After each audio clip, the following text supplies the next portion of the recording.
All right, y'all. So we just got done watching Boots Ennis get the victory over I can't pronounce the guy's name. The guy Kareem, however he says his first name. I definitely ain't gonna try his last name, and I apologize. But we just saw Boots go out and get a dominant win on the scorecards, 120-108 on all three cards. On the punch stats that they did not show until the very end of the fight, let me go ahead and stop right there. Anytime you're watching a fight and there's a house fighter or there's a fighter that you know they want to win and they're not showing the punch stats, trust and believe that that fighter's definitely going to get the win. They weren't showing those punch stats in real time for good reason. But then, and I'm going to come back to that.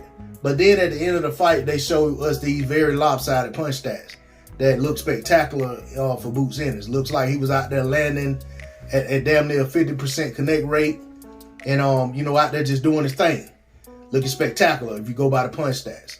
If you go by the scorecards, looked like he had a dominant victory. Okay, I'm going to tell you what I saw in this fight. I saw Boots Ennis struggling to effectively cut the ring off, struggling to get a consistent jab going, struggling internally with trying to figure out what was the best approach, what was the best stance, what was the best course of action to take to get to his man. I saw Boots Ennis getting hit more than I've ever seen him get hit before. I saw him squaring up. I saw him leaping, throwing left hooks, missing badly, doing 360 spins in the air, and looking to the crowd as if, he was doing something spectacular.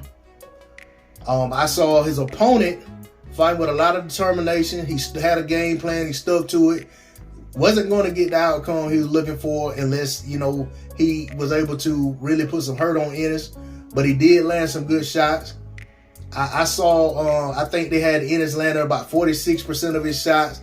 I think 20% would probably be more accurate. But that said, Boots Ennis, in my opinion, deserved the win. I don't think it was a dominant performance. I don't think it was his best work. I think, to be quite honestly, if you look at his last several fights, I think that was probably one of his worst performances to date. But the end result is it's going to go down and he got a dominant win. If you look at the punch stats, it is a dominant performance. If you look at the scorecards, it's a dominant performance. But I'm going to say that Boots Ennis needs a little more seasoning. And I knew that coming in. I've said on multiple videos on this channel that Boots Ennis has some deficiencies that I didn't want to speak of because I didn't want people saying that I'm just hating on him and all that stuff, because you know how fans are. Y'all attack people who have a difference of opinion when it comes to these fighters that y'all crushing on. But a lot of the things that I've been saying that I see in Boots Ennis that I want to see him clean up, a lot of those things were magnified tonight versus this opponent, offensively and defensively. So when I see that, it tells me that Boots Ennis still needs some more of those middle of the road, next tier under the top guys type fights to get the right seasoning that he needs to give himself the best, put himself in the best position to possibly win the fights that he believes he's capable of winning.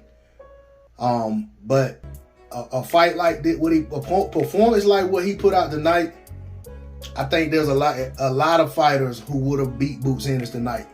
I'd say at least a handful of 147-pound fighters that aren't Errol Spence Jr. and Terrence Crawford that would have beat Boots Ennis if that's the way he fought them tonight. But all in all, a good win for him. He gets to move on ahead. He gets to advance. And now he's the IBF Interim Champion. And we'll probably see him make a couple of defenses of that IBF Interim Championship and pay some sanctioning fees. But that's all I got on it. D-Lo 404 Boxing. Like, share, comment, subscribe. I'm out. Peace.